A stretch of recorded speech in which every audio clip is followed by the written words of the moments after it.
Hi guys, this is the next part of What If Gohan Never Stopped Training. I hope you enjoy it and be sure to leave a like and subscribe to ensure you never miss another exciting story. As one, Gohan and Piccolo turned and faced one another. They had at least 2.5 hours before their solitude would be interrupted, which should be just enough time for a quick spar.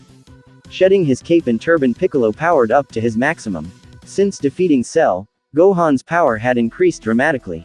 Piccolo had been training Gohan in his base form lately. By increasing his strength at his base, it made each level more powerful. He could now not only control his seemingly endless supply of energy at will, but had found a level beyond SS2. Unfortunately, the amount of power released at that level was not only draining, but also caused earthquakes for miles around. Gohan had been trying to alter how he reached that point in order to take advantage of the power without all the drawbacks. He was getting closer. As the two titans of power clashed, the echoes of their battle boomed across the barren landscape. Quickly splitting into Tri-form, Piccolo surrounded Gohan, trying to find an opening. He had to admit, the kid had definitely improved. Where he used to be a completely opportunistic fighter, he now utilized strategy. He considered his opponent, instead of merely waiting for an opening. It was a vast improvement. Piccolo's momentary lapse in attention gave Gohan just enough time to wipe out Piccolo's extra forms with a quick Masenko blast. After being slammed back into a single being, Piccolo went back on the attack. They were so wrapped up in their fight, they forgot why they were even in the desert and soon had a captive audience. Videl, do you see what I see?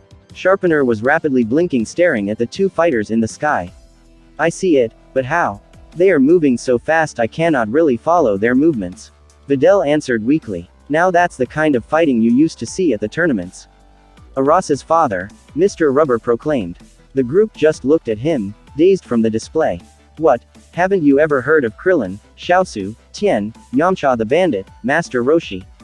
They were the great fighters back in the day. That boy said his father was Son Goku. He was the greatest. The fights they would have back then, the tournament ring would be in shambles. In fact, the entire ring was destroyed in the fight between Piccolo Jr. and Son Goku. It's all just tricks, shouted Hercule nervously. They are just using lights and mirrors and stuff. Just like that trickster Cell. For once, no one quite believed him. Oi Gohan, are you coming down? Gohan looked down, his concentration broken for a split second. Piccolo moved in and using both fists sent Gohan careening to the ground. The impact caused a crater to form underneath him. Glaring up at Piccolo, he sent the thought, "Gee, thanks," up to his smirking friend. It was not often that Piccolo got to do that anymore, and it pleased him to no end to have the opportunity arise. Don't mention it, kid, but it looks like playtime is over. With that, Piccolo descended and stood by the crater waiting for Gohan to get up. Gohan, looking over, it seemed like the entire class was screaming at him. Hadn't they seen a spar before? What? He asked, lightly leaping out of his rocky hollow to stand by his sensei. No one seemed to have an answer for him. Instead, they were looking at the state of disrepair both men were in. Their gis were in tatters and both were covered in cuts, burns, and abrasions. But neither one seemed to be affected by their injuries. Mr. Sun, what happened here? Mr. Hayek demanded. Shaking his head at the group's apparent lack of wits, he decided to take it slow. A spar? We were passing the time. That was a spar. That one came from Videl. She saw spars every day at her father's dojo, but no one looked like that afterwards. She was looking at Gohan as though he had grown an extra head. Yes, he answered carefully, a spar. Don't you practice that way? The now excessively familiar look of shock covered her face. Shaking his head at them again, he turned back to his teacher. I take it you all are going to set up camp. He received a nod. Okay then, we're just going to go and get cleaned up then. Be back soon. Giving Piccolo an exasperated look, the two took to the sky and headed for a nearby stream to bathe. Piccolo, what kid? Did I remember to thank you for coming with me? I am not sure my sanity would survive if I had to deal with them alone. He conveyed his feeling of frustration to Piccolo as he continued, for once Vegeta is right though, baka humans. Chuckling to himself, Piccolo examined his friend. He had feared for Gohan's sanity when Goku first died. Not only was he just a child when it happened, but he had blamed himself as well. In his drive to prevent anyone else from ever having to suffer from what Gohan perceived as his own shortcomings, he trained himself mercilessly. He hardly slept, ate infrequently, and drove himself into the ground. That was when Piccolo had stepped in. He was going to lose the only person he ever cared about, but no one else seemed to see how much Gohan was suffering. He insisted and actually had to force Gohan to stop training for a moment. When he stopped moving, Gohan finally broke down. That was the first day the two started what was now their normal meditation together. By letting down all of the barriers, having someone complete accept him, and being able to feel it through his entire being, Gohan had started to heal. He still had moments, when it all got to be too much, when the stress of being the father figure to his brother, the perfect student for his mother, and the ever-vigilant warrior for the earth would fray the edges of his control. It looked like they were heading for one of those times, exacerbated by the additional stress of the last few weeks. They had finished washing away the blood and sweat from their spar. Piccolo had zapped a new gi for each of them. "Kid, you need a full meditation tonight." Gohan looked over at his oldest friend. He knew what Piccolo meant by that. Piccolo just stared back, a brow ridge raised in challenge. Gohan sighed. Piccolo could always see when he was ready to snap, usually days before it happened. His daily meditation helped, but it was when he worked in tandem with Piccolo, opening everything that he was, that soothed his soul. He loved it, but always felt like he was taking advantage somehow. "I heard that." Gohan flushed guiltily. He had not meant for that to leak to Piccolo. Sighing at his younger companion, Piccolo sent the feelings he received from those sessions across their bond, Gohan's eyes widening as he felt them, they mirrored his own. It was rare for Piccolo to share like that, he had always viewed emotional displays as a weakness. The fact he was willing to share with him showed just how much Gohan had changed him. Having someone that he shared such a deep connection to was something the Namek treasured. Of course that did not mean anyone else needed to know, but Gohan did. Nodding to his sensei, Gohan took a cleansing breath. They still had to check in with the rest of the group, he needed to hunt something down for dinner, and they needed to make their own camp. Gohan was personally voting just to ignore the group, but he also knew what would happen if his mother found out. Realizing how close he was to simply flying away rather than dealing with his responsibilities startled him. As usual, Piccolo had been right on target in assessing his mental state. "I heard that too, kid." Piccolo allowed himself a rare shared grin as they moved to rejoin the group. "Please tell me I am not seeing what I think I am." Gohan could not believe the idiocy of the group. They had set up camp in the middle of a game trail. From their vantage point, he could see fresh T-Rex tracks, as well as the tracks from several different herbivores. If they stay there, they will literally get eaten alive. "Well, you said it earlier, kid, Baka humans." Grimacing at the task ahead, they landed and started searching out the teacher. Mr. Hayek. Gohan had found him congratulating the buffoon on selecting such a wonderful spot. "Ah, Mr. Sun, glad to see you are okay, had me worried for a moment." "What do you think? Your kits have been working perfectly so far."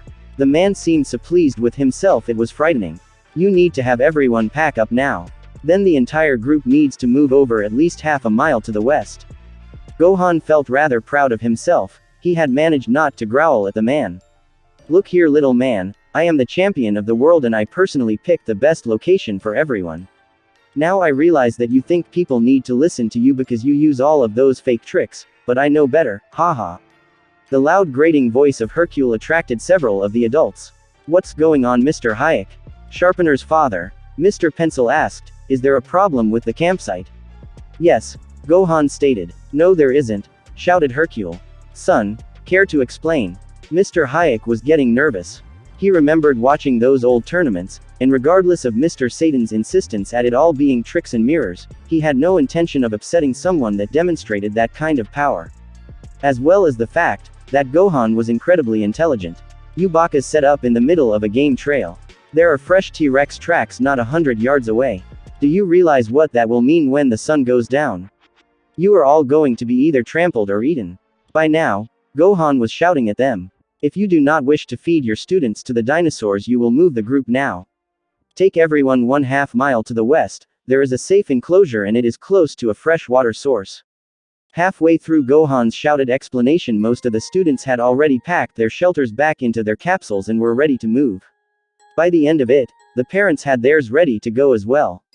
The one thing they had definitely learned about Son Gohan since he started school, he never gave a wrong answer.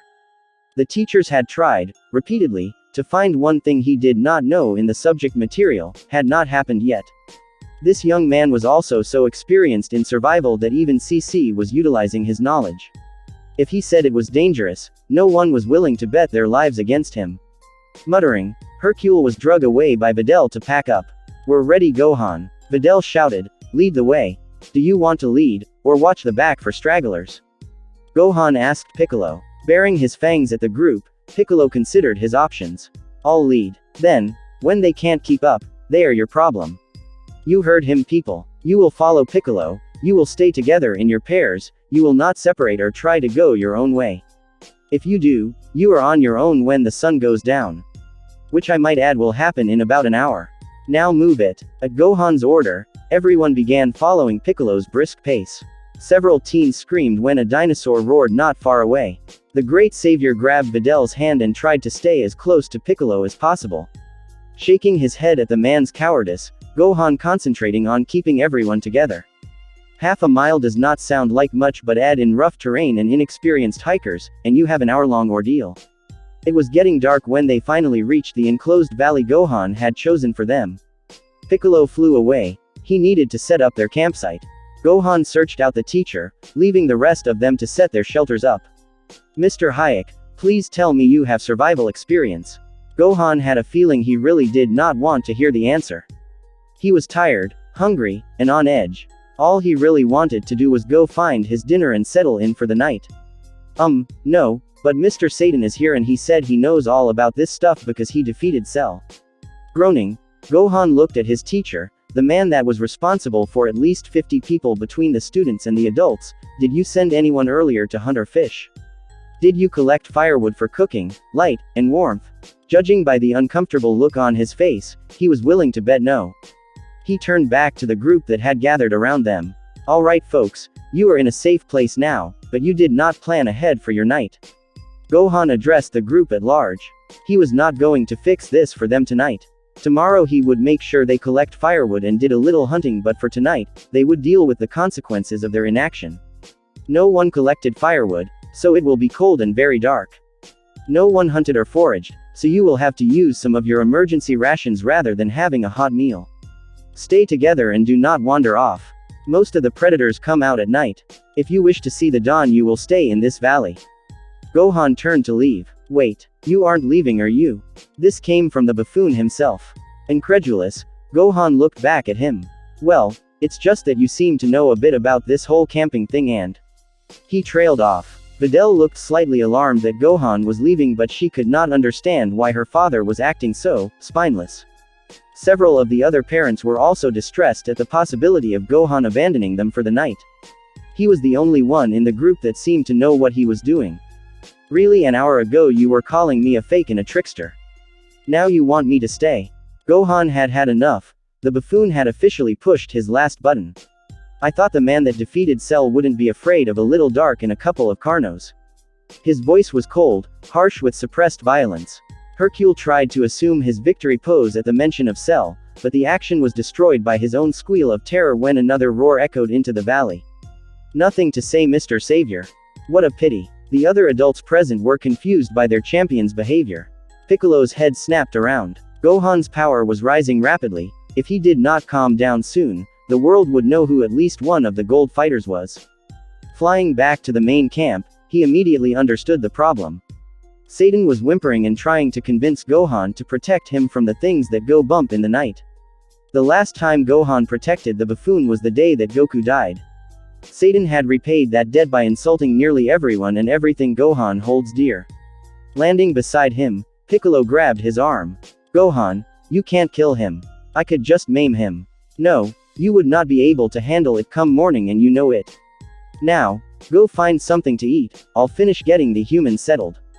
Piccolo forcefully shoved Gohan in the direction he wanted him to go and away from the buffoon. Turning back to his audience, he growled at them.